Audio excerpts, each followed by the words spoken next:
Hello and welcome to the channel. It's time for another new anecdote for Reverse 1999. This is going to be an interesting one. Let's introduce our character real quick. Oh, it's you. My apologies, Timekeeper.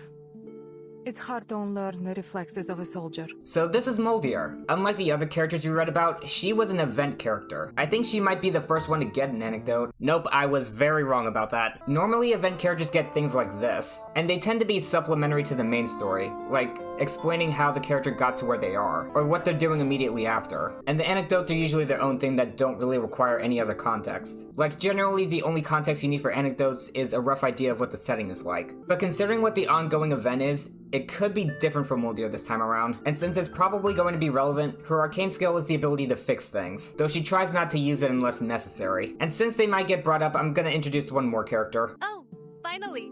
Thought you'd forgotten me or something. Lopera, Moldir's adoptive sister. They were both adopted by Admiral Igor. There's a lot going on with him that I can't really condense into a short introduction. Hopefully that's not gonna be a problem. Let's get started. In the shadow of the mountains.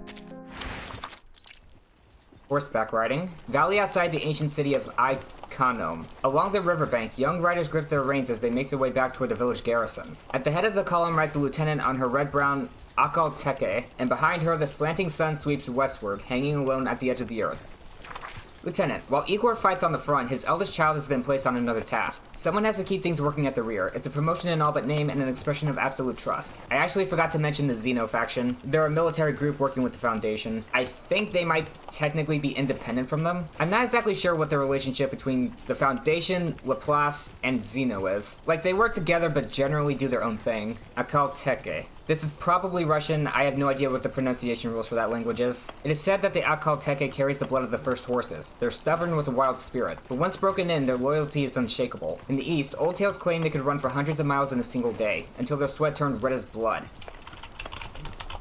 Okay, I looked it up, it's Anecdote, and they're actually kind of cute. Snow peaks rise with solemn majesty, catching the late-fall afterglow before casting their shadows downward. The horsemen ride through this ancient dusk, winding their way back toward the garrison. Their luck has run thin today. Several soldiers lost their way, and the rendezvous has been set an hour late to give them time to rejoin the column. Out of consideration for her new recruits, young soldiers newly arrived to this unfamiliar land, she holds out just a little longer, and her fortunes turn. As Lieutenant Moldir prepares to send riders out to search, her stragglers finally appear on the hillside, overdue but unharmed.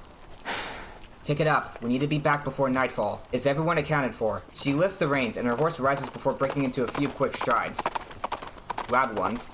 Circling back along the flank of the column toward the rear. 6, 7, 8. She counts each rider, making certain each man and mount match. No soldier left behind, and no horse allowed to lose its way home. Fyodor, what are you carrying in those side pouches? She brings her horse to a halt beside one of the soldiers, turns the mount, and rides in step with the young soldier, pointing to the crude burlap pouches hanging from his saddle. Picked up a few fine catches this afternoon. Nothing beats hunting at this time of year. The soldier loosens the pouches and proudly shows his treasures to his commanding officer. Be prepared. We could be sent to the front any time. Haha, yeah, I'm itching to go. The young soldier laughs, glancing back at his comrades. We've been waiting for it. This is how all young men should live. On horseback, rifle in hand, carving out glorious legends on the battlefield. Aye, aye. His headstrong words earn a cheer from the others. Just watch. We'll pick off the enemy one by one like hunting rabbits. Buddy, you know they can do the exact same to you. With that rifle? Seems you're a decent enough shot. Naturally, no one brings in more game than I do. Every shot bags a kill with me. I never miss. The lieutenant presses into her stirrup, draws close to Fyodor, then snatches the rifle slung over his shoulder. I don't think so. We didn't have any shooting drills today. I did not give you permission to fire your weapon. With that, she changes her tone, confiscates the rifle, and quickly pulls back onto her own mount. Order must be maintained, Fyodor. If you don't know when to pull the trigger, you will hand the gun over to me. I don't want this to happen again. She raises her voice, issuing the order to everyone in the line. Drop whatever you've hunted. All of you. Yes, ma'am. With the confiscated rifle in hand, she urges her horse forward, returns to the head of the column, and turns to deliver her command. I understand your enthusiasm, but orders come before everything. Discipline above all else. Right. Now get rid of anything you weren't carrying when you left camp. As the last word leaves her mouth, she nudges her boot against the horse's flank. The mount catches the signal at once, its pace quickening until it surges into a gallop. She grips the reins with both hands and leans forward, rising and falling like a wave in time with the Anecdote's gallop. Keep up. Riding at the front, the lieutenant leans into the wind and glances back. The riders who had been idling along the river earlier are now picking up speed to keep pace with her. Among them are both the so-called rebels withdrawn from Antarctica and the young recruits the Admiral has gathered since returning to this era. Few of the former remain, while the latter, like Fyodor, make up the bulk of the column. Okay, so I have an idea of when this takes place. Hooves hammer the earth, their numbers causing the earth to tremble around them, holding a tight formation as they approach the garrison. The lieutenant rides a good 7 or 8 lengths ahead, watching the line behind her as she scolds herself beneath her breath. Give them a little more time. We'll make them soldiers soon enough. A stray wave of nostalgia rises up in her chest. Old memories drift around her like ghosts. She closes her eyes to empty her thoughts and fall into rhythm with the horse beneath her. You know, it occurred to me, Moldir did help us out in the main story, but she didn't officially join our group. Wonder if this might be about that. I don't think she even directly interacted with us. For a girl born deep on the inland steppes of Asia, all of this comes easy. With so much of her time wrapped up in military duties and camp chores, the chance to ride feels like a long-awaited rest. Whoops. It's a fleeting and precious rest, letting her soul run free in the rush of the evening wind. Make the most of it, boys. Last one back to camp is on stable duty with Fyodor. She calls out the command, and somewhere behind her, a loud wail rises, chased by bursts of laughter. The horses keep their pace, the sun falling lower as the group nears the village where they're stationed. To be continued. Light the fire. Oh, we're jumping right into the next one. Hold on, can I go back? Okay, so this is the main screen. A bit odd, but let's continue. Night in the east. Their camp sits in a riverside village beyond the ancient city of Iconum, not far from the ruins where our unit has set up camp. Hang on, I actually gotta look up the pronunciation. It's gonna bother me getting it wrong. Oh, I was actually close. It's Iconum. More of an than an By the time the lieutenant returns with her riders, the sun has only just dipped behind the peak. For the locals, that means night has already fallen. Make sure he's fed. She's the first to step down from the stirrup, offering a long and reassuring pat to the Anecdote that has carried her all day. After a gentle reminder, she hands the reins to the stable boy. Soon enough, her men dismount and gather around her, chatting idly over the day's training and their detour. Still talking and laughing, she makes her way toward the firelit courtyard. Is that so? Go have Dr. Yelena take a look. If you can still walk, jump, and carry things, it probably isn't anything serious. She lifts the new recruit's sleeve, revealing the mark left from his fall off the horse earlier in the day. Nothing serious. At your age, I hit the ground far worse and far more often. With that, she pats the young man on the shoulder and sends them all off, walking alone toward a courtyard fenced in by earthen walls. The fire represents the villagers' welcome, a sign of light and good intent. People gather around it, passing tea, dried fruit, and warm smiles. Here, all is calm and quiet, far from war and turmoil. The lieutenant approaches the village elder, and the aging man meets her with a grin. Drink, traveler from afar. May the flame light your path. Thank you.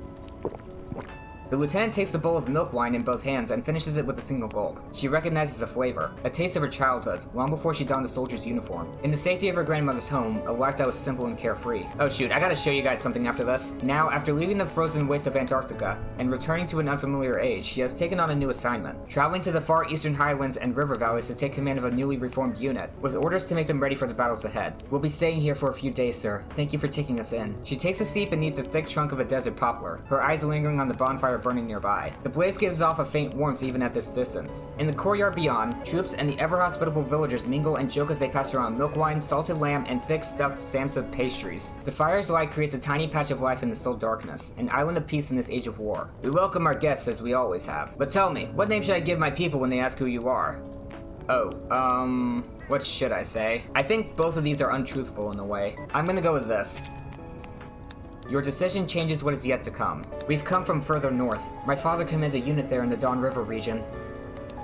Father. Ah, the Hetman. As the elder speaks the title, he raises his pipe and pulls in a deep breath. Firelight spills across his lined, weathered face, tracing every crease and old scar. Yes, a Hetman, and a respected one. That's a fair way of putting it. My ancestors were fighters too. They came from far away across the Western Sea and made their home here. Yes, I know. That is why I've come here. I seek your support, Elder. She states her purpose plainly, to recruit more soldiers for her father's army and to strengthen their influence in the remote regions along the rear flank. The old man's eyes narrow, revealing a depth of wisdom behind his gaze. And what would you give us in return, officer? Protection. She names her terms with a steady, unguarded honesty. Her father has stationed her here so she could drum up support for the front lines, and so she could win over every force that has not yet chosen to oppose them. Stone by stone, a citadel rises. Small gains become towering strength. The lieutenant understands this well. If the battle roars in the west, then she rides east to gather allies. Our troops in Iconum are more than enough to maintain peace in this region. Peace. Simple, direct, and powerful. The old man holds a long silence, opening his shaking right hand as though laying the village before his far-traveled guest. This particular village has been built around a medieval citadel, which climbs up the mountainside, pressed tight against the slope, overlooking the pass along the river moving east to west. It's a perfect choke point. When my ancestors mounted their horses and drew their curved blades, they were warriors. When they dismounted and donned their robes, they were merchants. From east to west, west to east, this is how we have lived for 20-odd centuries. We are friends to all who meet us. As he speaks, the old man waves someone over. A girl in her early teens comes at this gesture, her face glowing in the firelight like an unripe little orange. Freaking oranges in this game! This is my last remaining granddaughter. Her brothers answered the call from the north and have gone far from here. I'm Lieutenant Moldir. I'm very pleased to meet you. The lieutenant rises and, following the local custom, touches her right cheek to the girl's, then her left in a gesture of goodwill. The girl nods respectfully as she steps to her elder's side. If you wish, I will ready my finest horse for her and allow her to join you as one of your warriors. No, you just said she was your last granddaughter. The lieutenant's composure wavers for a moment. Family's important to her. I did not expect you to refuse another woman in your company. The old man looks at the lieutenant with a long, knowing gaze. No, that isn't what I meant. I'm hoping to find more fighters of the right age here. Everyone in this village can trace their blood back to the same heroic ancestors. Her father and brothers have never brought shame upon us. The old man takes his granddaughter by the hand. You're just as good as those rowdy boys, aren't you? The young girl offers a silent nod. She might be just as good, but is she just as willing? Ma'am, please take her along. Look after her and let her fight at your side like a hawk. Faced with the sudden request, the lieutenant pauses, searching for a reply. She's very quickly regretting her decision. The girl's eyes are like polished jade, green as the grass in spring. The lieutenant can't help thinking the girl belongs tending to a pasture, not fighting on a battlefield. Perhaps the life she has now would suit her better. Why would you? She looks toward the girl, and in this unfamiliar young face, she catches a fleeting glimpse of someone she once knew. Pastures and herds. They're her own childhood and the peaceful life that is all this mere child knows. That's kind of a weirdly written sentence. She should be holding a docile lamb, not lifting a rifle. I don't have many days left. The old man strokes his beard. Age has worn him down. He can no longer even draw a bowstring. The vigor of his youth eroded like a wind-edged stone. He turns back to the guest beside him. The bonfire casts shadows of the village along the mountainside. In its glow, they seem to honor the ancient gods they served for ages. Light, flame, and the good that stands against its eternal enemy. The trade roads have been cut off for years now, and no caravan bells have echoed through the valley for generations. The fortress built into the cliffside is a crumbling ruin, hung like a sandcastle carved from red stone, slowly slipping out of time's remembrance. Peace. This is something we are well acquainted with. He braces himself on his lapis lazuli cane and takes a step forward. The entire cane is made of that stuff? But I also know the price of peace. That's why they listen to me and why they will listen to those who come after me. The old man answers, his voice never rising above an even tone, like the wind softly whipping through the mountains. The support you ask for will be yours. But first, I would like to know more about you, our visitors from far away. The flames reveal all. Come, let us speak by their light. The flames reveal all, eh? I know a certain French woman that would say the same thing. A few soldiers, their caps and jackets off, walk toward them. When they see the village elders shaking hands with their commanding officer, their smiles vanish. Pardon me, I'm not interrupting, am I? What is it? It's nothing, really. We just wanted to... The young men glance at one another, rubbing the backs of their necks, clearly unsure of how to proceed. We just wanted to ask if you want to dance with us. It's an earnest, friendly invitation from the boys who, just earlier, were over by the fire dancing arm in arm with the villagers. Oh, so that's what this is about. The lieutenant lets out a quiet laugh, covering her mouth before giving a small wave of her hand. We still have matters to discuss. I'll join you all later. Oh, I'm not sure if she would have done that earlier in the story. She might be loosening up a bit. Okay, but actually I have one more question. Just a quick one. Speak. A girl over there just asked if I had the guts to kiss her and I don't know what to do. Well, for starters, what do you want to do? His face goes beet red as he blurts out the words. She looks at him and laughs. He is her family and also an ace pilot who earned his merits in Antarctica. Where is your courage gone, soldier? You would fly into the jaws of death or run from the lips of a pretty girl? Do you need my permission? Go on then, don't keep her waiting. Yes, ma'am! After giving a comically awkward salute, the soldiers trot off toward the crowd. She lets her smile fade, then turns to walk after the old man, heading toward the fire and coming to a stop beside the stacked logs. On the way over, the old man hands her an almond. Thank you. You're probably not used to flavors this bitter, but we're quite fond of them here. The lieutenant holds the almond between her fingers and eats it. The flavor is sharper than she expected, upturning her face into a scowl before she manages to swallow it. You're right about that. This is why I love anecdotes. They give us more personality for the characters, who are already full of personality. Bitterness clears the mind. Before the fire, we speak no lies. A deeper understanding between us will serve our future cooperation well. When they reach the bonfire, the old man slips on a white cloth mask as if fearing his aging breath would profane their sacred flame. Oh, something just moved. What happened? The lieutenant approaches the flame with a touch of hesitation, the rich, stark smell of the smoke lingering on her nose and lips. Step closer. Do not fear it. The flames will reveal the truth in your heart. What do you see? Let's see. A courtyard in the pouring rain and the barrel of a gun. A girl on horseback riding across the grasslands. I think this would be on her mind. I raised a weapon against my own family. I fired at her in the pouring rain. I abandoned her. Yeah, and that needed to be addressed, because it wasn't in the main story. The memories flickering in the flames make her throat tighten. You must have had no choice. Something must have forced your hand. No, I knew exactly what I was doing. I see my past. Everything that made me who I am. To be continued. This might actually be a little bit important. She was 16 when she was adopted, so she definitely saw a bit of herself in that village girl. And she's currently 24, so she spent 8 years as a soldier in Xeno. Dog tag. The bullet and the farewell. The lieutenant drifts back into her memories, slowly tracing her way through the past. Seizing the moment, she begins telling the old man a story about a girl she knows better than anyone. A girl no one else could ever know as well. When I was 16, I received 2 pieces of paper. Red and orange firelight washes over her face. While outside its glow, people laugh and dance, fluttering through the shadows like butterflies beating their wings toward another world. The first told me that my parents were gone. The second that I had a new father. The lieutenant murmurs the words to herself by the fire. No one ever asked what I thought, and back then, not one choice in my life was mine to make. She makes herself a little space by the fire and sits. Left leg relaxed and bent, hands resting at her sides, vision locked on the burning embers. The old man stands beside her, listening in silence. I was his first child. Oh, really? Igor seems to have a lot of them. I'm surprised she was only the first. But then again, it was 8 years from then to now. No other soldier has remained at his side as long as I have. Some he took in after me, and some fought beside him long before I arrived, but few have made it all the way to now. That day, the Admiral, my adoptive father, took me to the Hall of Merit at the headquarters. She picks up a dry twig and stirs the fire with it. Are you allowed to do that? Solemn.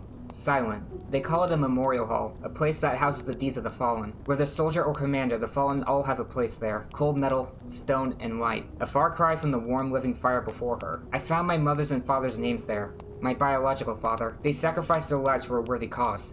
Oh, so is that why she went along with becoming a soldier? Heroes and martyrs both. And I... She pauses, waiting for the words to come. I am the child of martyrs, yet I find myself on a path I never could have dreamed of. A wry smile crosses her face, an acknowledgement of fate's cruel irony. Seeing their portraits, I felt a strange calm, hoping that one day I too could be there beside them. Unfortunately, that hope became reality. Why do you say unfortunately? The old man doesn't look at her. He keeps his eyes steady on the flame, his expression neutral. I've been told that my adoptive father's name and mine are now etched into that hall. She answers with a bitter smile. I can't say if it was meant as a joke or an insult, but I know that I'll never have the chance to see it with my own eyes. Will our past honors be preserved? Will I bring shame to my parents' legacy? They called us traitors. She shakes her head, looking at the old man, but he remains motionless. This is your story, and I'm not part of it. It's part of my story. Fate has treated me well. It took one family from me, then gave me another, like those 2 letters. The Admiral took in other orphans like me, bringing them under his command, at the Arms Academy, or at his camp. As his daughter, I was given authority over the youngest adoptees. In better times, they should have still been in their parents' arms, not fighting in some cold, barren field being corralled and commanded to obey. My granddaughter was the same way when she was a child. A wild little foal, always so stubborn and fierce. I thought she'd be as gentle as she looks. She laughs softly and bitterly before she returns to the topic. Not long after, my father brought a few boys to join us. They were close as cubs raised in the same den. But years passed, and the young cubs fell until only Ptolemy was left. War took his brothers, and along with them, an eye. He became cold and cruel after that, twisted by one mission after another. 10 set out, and only 3 returned. If he were numb to it all, he'd have learned to disregard death, to the point where his own life would mean nothing, and he'd become a fugitive. And if he wasn't, every one of their deaths turned that anger further inward, and each turn made him that much more ruthless. And I can't blame him, because I know what molded him. Even so, I know his sins cannot be washed away. The words come out calm without condemnation. But you still see him as your family. Family? Always, the same as these boys. The lieutenant tilts her head with a half-hearted smile as she gestures toward the other side of the fire. A few of the soldiers spot their sister and wave from afar, holding half a roasted lamb leg. I just hope that this time they'll get to live, not just survive. But they're hungry for battle. Many of them think it will be like hunting rabbits on the steppe. The rabbits don't shoot back. But in war, the hunters and the hunted are one and the same. All they know of death and sacrifice comes from stories or propaganda. A trace of disgust flickers across her face. I hope that it will all be as easy as they think, winning honor and glory. She sighs, because she knows it's not going to be the case. Honor. Glory. The words glimmer like 2 metals soaked in blood. So, you see these soldiers as your family? Yes, they are all my brothers. I also have a sister. And your sister? What kind of person did she turn out to be? She's still the same stubborn little girl, luckier than Ptolemy. 2 emotions cross her face and bow beneath the surface. Nostalgia and regret. The last time I saw her, we had our guns raised toward one another. She said goodbye with a bullet. It was her way of returning the one I shot at her in the rain.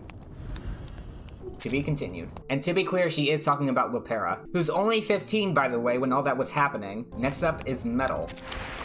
I used to call her Para.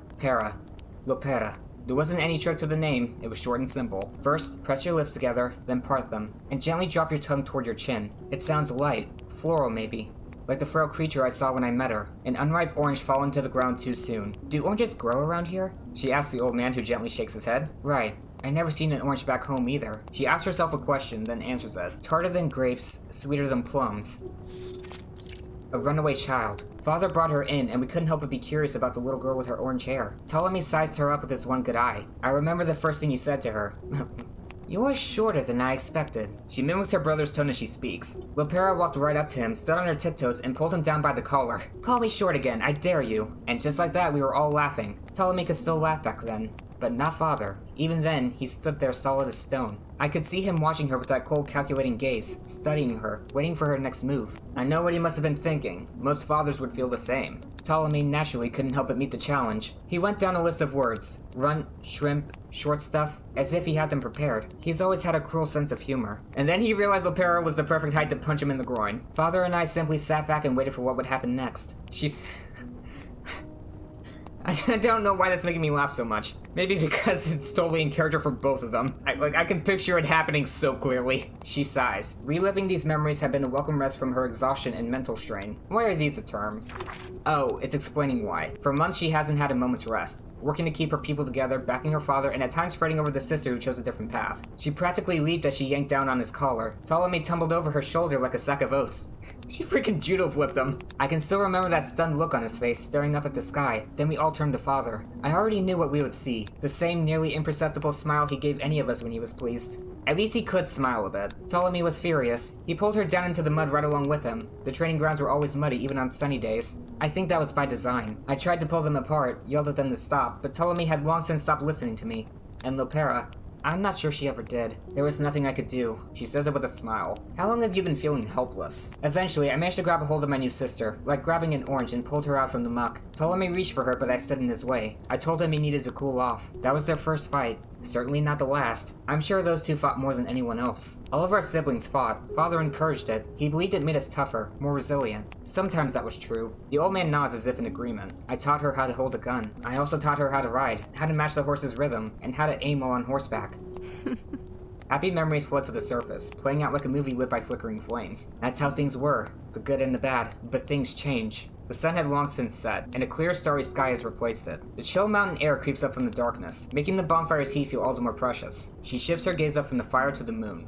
A familiar sight in an unfamiliar time. We come from somewhere very far away. Yeah, as in multiple years from now. She tells her story. But no matter where we go, the moon is the same. When I was young, I would often sit with my grandmother and watch it as it hung above the sky. Later, whenever we weren't on patrol or training late, my sister and I would do the same. I remember once when she was still young, she ran up to me tugging at my sleeve saying, Molly, I've got something to show you. She pulled me up from my desk and dragged me outside. I followed her to the courtyard, and there was that pale moon. She stood beside me looking up at it. The lieutenant lets her head fall back, looking up at the dark and starry sky. You left her. Yes, I did. She was free to follow her own sense of right and wrong, to choose a different path. That's who she is, and that's how it should be. I wonder if she still looks up in the sky and thinks of me. She closes her eyes. I told her once. We're soldiers. Goodbye is a luxury in our profession. Ptolemy understood that all too well, and so did the other soldiers. But Lopera never seemed to take it seriously. She thought of it like a game. As I showed before, she's only 15. She hesitates. It wasn't. She casts a glance at the soldiers singing and dancing with the villagers. To be continued. Oh, equilibrium umbrella. We're probably getting into what happened at Antarctica.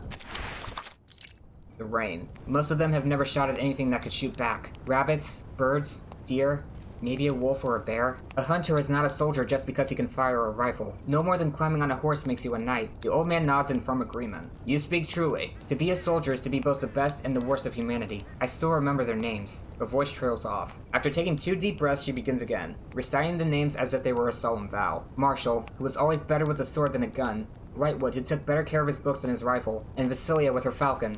Okay. Marshall, a fallen Xeno soldier, killed in action at 19 years of age in the southern foothills of the Caucasus on April 14, 1966.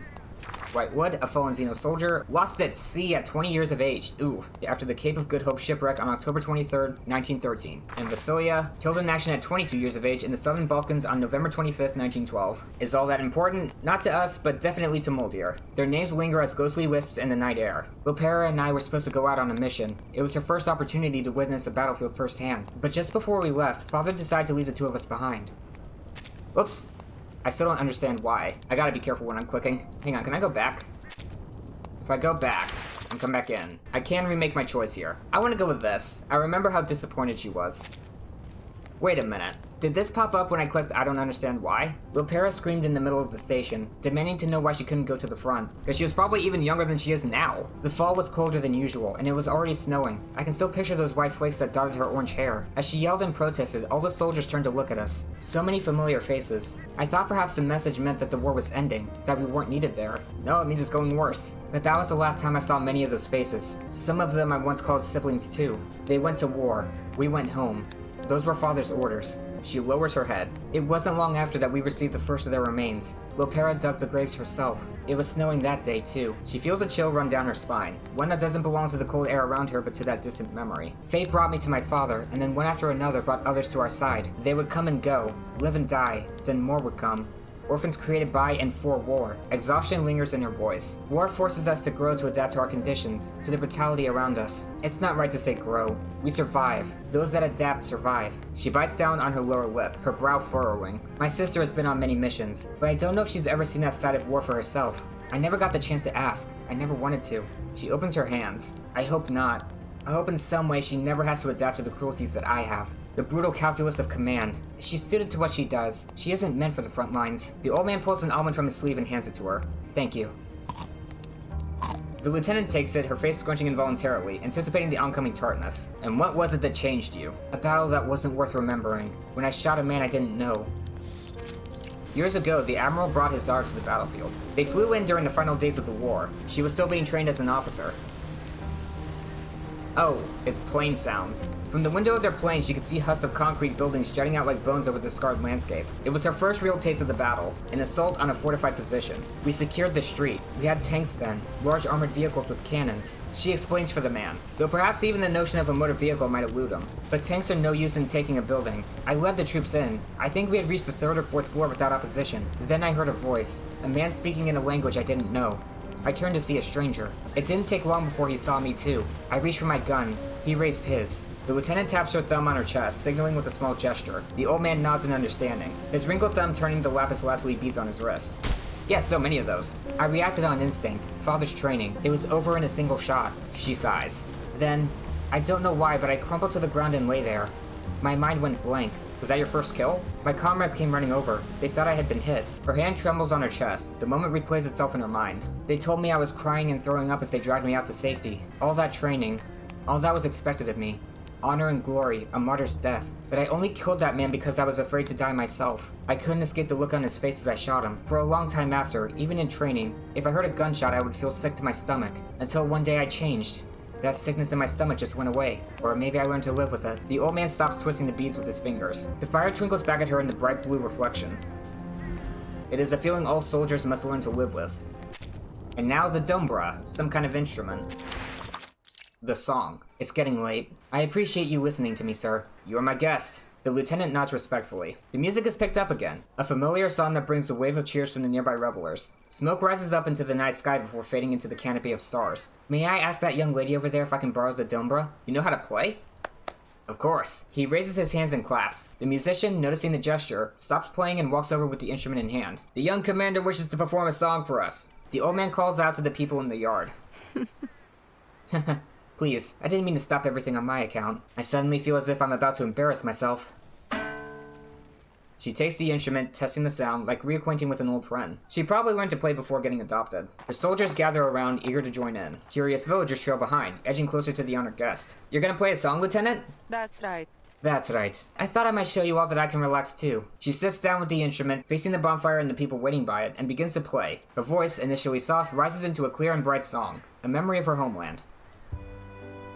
Oh, golden summer, you've lingered too long. We lift our cups to the dwindling days. As she plays, several voices join in harmony, following and stumbling over the words. To salute the sun as it sinks away. Oh, golden years of youth, how fast you've gone. For cold winter's breath will find us in the dawn. I don't know what the cadence of the song is supposed to be. Reminding us to savor our days and the warmth of the sun. So live and love while the night is young. She stood up without ever realizing it, losing herself in her song, as if she were lifted from time and space entirely. Alright, that's enough for now. She waves away the cheers of the crowd and promptly returns to Dombra. It's been so long since I last played, I'd almost forgotten how. She offers a self-deprecating chuckle, shaking her head as her voice fades away. Go on, enjoy yourselves. At this, the crowd breaks out in laughter and then begins to follow the musician as they resume the previous melody. As the crowd disperses, the old man approaches again. Do you think about her often? Yes, often. The lieutenant loses herself in thought, reflecting on the past, until after a long pause she speaks. When she joined us, things were a lot like this. We danced, we celebrated, and I remember playing that song for them as well. She's always been a fighter. From the moment we met, there's a difference between that and a soldier, just like there's a difference between us. I suppose she was always going to grow up. My sister isn't the kind to feel helpless. She won't cry herself to sleep if I'm not there with her. She's a Xeno soldier. The lieutenant stresses the words, her gaze firm. She made that choice for herself. We tried to force her down a path she couldn't follow. Sometimes, I wonder if I had just explained things to her from the beginning. If I had said the right words, would she have chosen differently? Her tone is wistful. It catches her off guard to have let something so naive slip out. I don't know. She shakes her head. It wasn't that she didn't know, it's that she knew there was no answer. She's always lived according to her own rules, her own conscience, and I would never take that from her. A bitterness holds on her tongue as tart as the old man's almonds. Her sister's image feels faint and distant. She can't even recall the sound of her voice. What comes to her mind instead is the thundering rattle of gunfire. A sweltering afternoon. Thick, humid air that clings to her skin, mixing with beads of sweat. She guides her sister's hand, telling her to aim at the target and not hesitate when pulling the trigger. Decisive and resolute. Just like her dice games, she could lose every time and never regret it, no matter how badly she lost. Perhaps while I was away, she really grew up.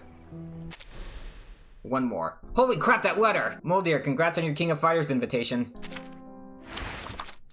Now what's this say? A brief message is placed on the lieutenant's desk. November 11th, 1920. Ceasefire on the Western Front. Your forces remain stationed in Icanoom. Recruit, prepare, and await further orders. Their war is over, but mine isn't. It's a loud window. She opens the window, facing out toward the snow-covered mountains as they glimmer in the morning light. From a distance she can see her new recruits, young people from the village, leading their horses to the river after their morning patrol. She idly twists a medal in her hand. Not a mark of battle or a reward for service. It was one of a kind. A gift for the world's #1 sister. Ooh, that's gotta hurt. Okay, what do I think she's thinking? Hope to see her to have conversation with her, or hope that she isn't anywhere near the conflict? I'm thinking that Moldir is yearning to make amends. Maybe she'll end up deployed to the Eastern Front. I don't know. Maybe they won't send her to the front lines again. But then again, who knows? Father is there after all. Her voice falls into a low rumble. She stares down at the rusted metal, damaged and tarnished. She doubts it would survive any attempt to mend it. Ooh, on the other side, a long interrogation is finally coming to a close. An unexpected visitor arrives as a letter slipped into the room. Sorry for the interruption, but I have news for Miss Lopera. A Foundation staff member steps into the room and hands an envelope to Lopera.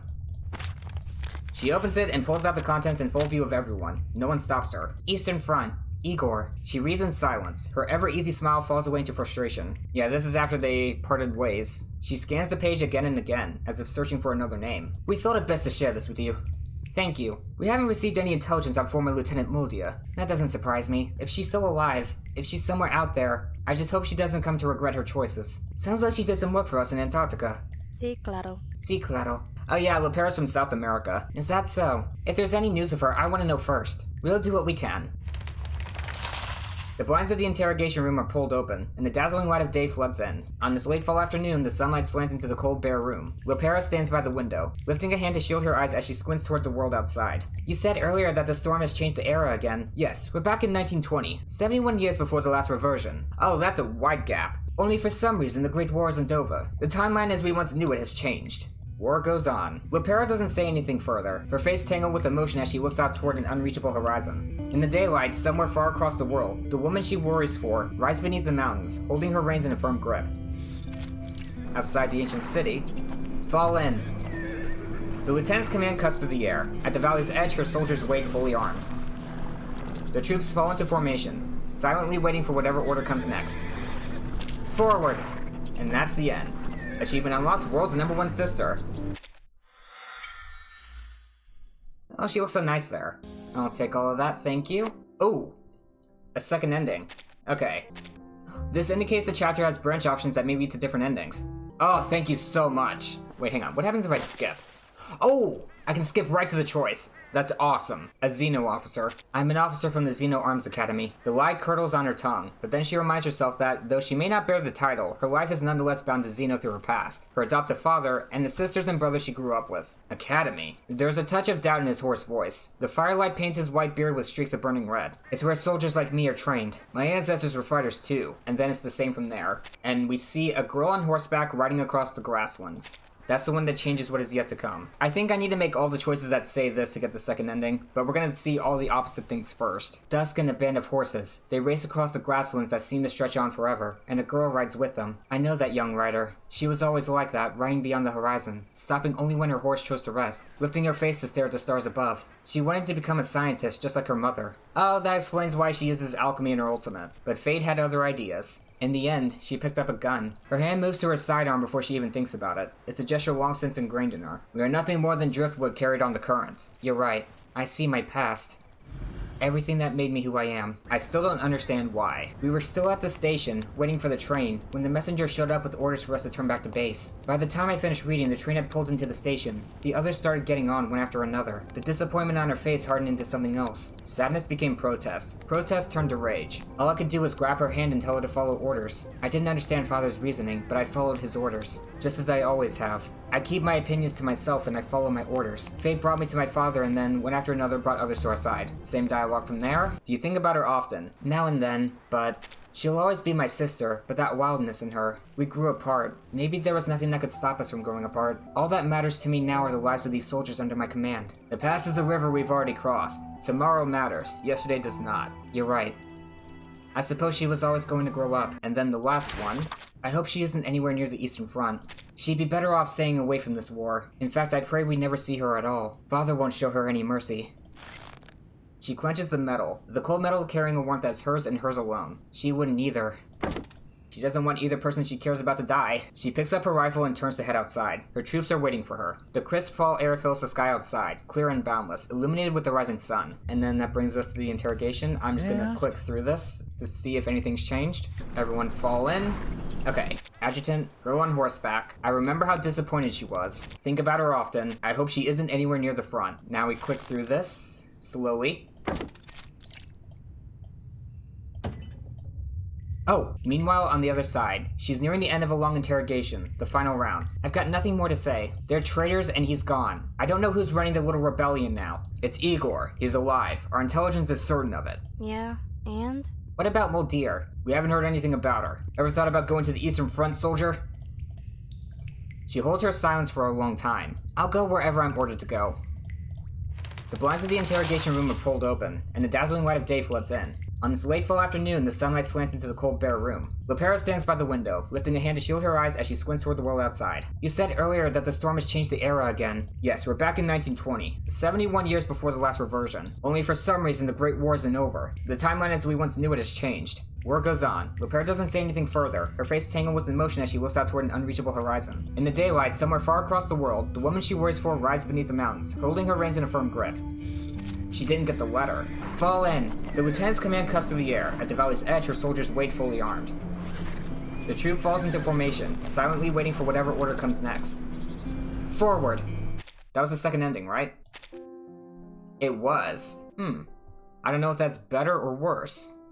Interesting. Well, I suppose I'll get my answer once I do the main story event. But that was a really good self-reflection anecdote for Moldir. This one kind of does need main story knowledge to understand, but it provides that within the anecdote. Like, the main thing you need to understand is that Moldir and Lopera chose conflicting paths, and that put them at conflict with each other, and the anecdote explained that pretty well. So even if you haven't played the main story, the main point of this anecdote isn't lost. And you can infer that Lopera is being interrogated because she split off from this group. But you can also tell that Moldir and Igor's group are in the wrong, because there was that whole thing about the place to honor fallen soldiers. Their names are there even though they're alive. And Moldir said, I don't know if they're doing it to mock us or what. All that to say that this still fulfills what I like about anecdotes. Also, the way this is structured. It's basically the same as Necrologist, but it fixed my main problem with it, which is being able to pick branching paths. It still drives me a little crazy that I didn't see the other ending to that, because I really like Necrologist. But anyway, that's going to be it for this video. If you enjoyed, consider subscribing so you don't miss out on future videos, and remember to leave a like while you're at it. Hope you have a great day. Cue the outro.